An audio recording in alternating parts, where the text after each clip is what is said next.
Hey everyone, Alex Davis here, talking about the Curado systems and my setup for jerkbaits. There's a lot to go into, so stay tuned. First, line size. Anywhere from 10 to 18 pound test, Shimano Mastiff. The bigger the diameter of the line, once you get that 18 pound, it's gonna make this bait dive shallower. So you're not gonna get as much depth. So you can adjust your line size. The bigger the line, the shallower it's gonna dive. The smaller diameter, 8 pound, you're gonna get the bait deeper. So you can really mess with the depth of the jerkbait all on line.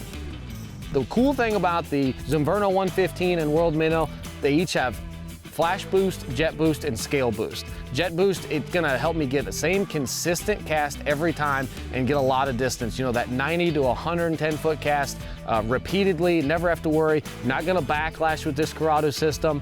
What scale boost does, it gives it that really natural, different look that's never been really seen on the market before.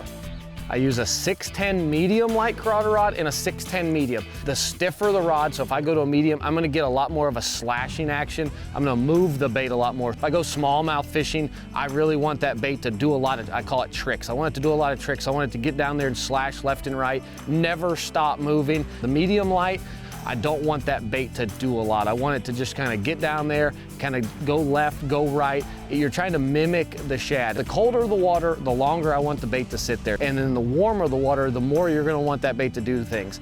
A lot of fish, especially spots and smallmouth, they can't get the whole bait in their mouth, and even largemouth. And that's why rod is so critical, and the action of the rod, the taper of the rod. You need it to be a really soft rod. You want it to kind of have a lot of tip.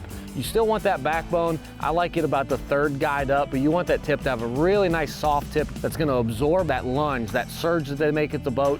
One thing I really like about this rod is it's got a short handle on it. When I'm throwing a jerkbait, I don't want a really long handle because it kind of gets up underneath your arm, gets over into your side, and it's all about cadence. It's all about twitching. The High Power X and the Curado rod, what that does, the way they've wrapped the rod with the carbon fiber tape, is I feel like I get a lot of power in this lower section, but in the upper section, just the way they've wrapped it, it gives me the proper taper where I can give a lot of action in the bait, but also I don't pull the hooks out at the same time when I initially hook them. And that's where this whole system is critical. I use a Curado 150 reel. It has an amazing drag on it. It's gonna help you lose less fish. And one thing's the speed of the reel. When I get a fish on, I don't wanna fight him too quick. I like the 6'2", I can kind of ease him on in. Jerkbait fishing is not a technique where when one gets you, it races towards you and you can't keep up with him. So I prefer a 6'2". It's just been my overall favorite, and I feel like it just puts more fish in the boat.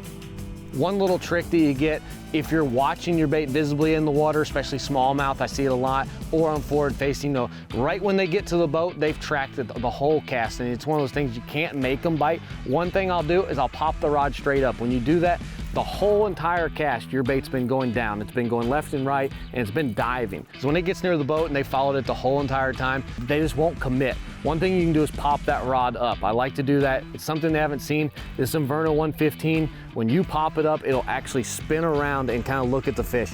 When it does that, it's gonna either do one of two things, nothing, or it's gonna trigger them to instantly bite. So my thing is it can't hurt. I'm gonna do it every time I see them following it, just because if I do it 10 times out of a day and 6 of them trigger, that's 6 more fish that I wouldn't have caught if I had not done that little trick.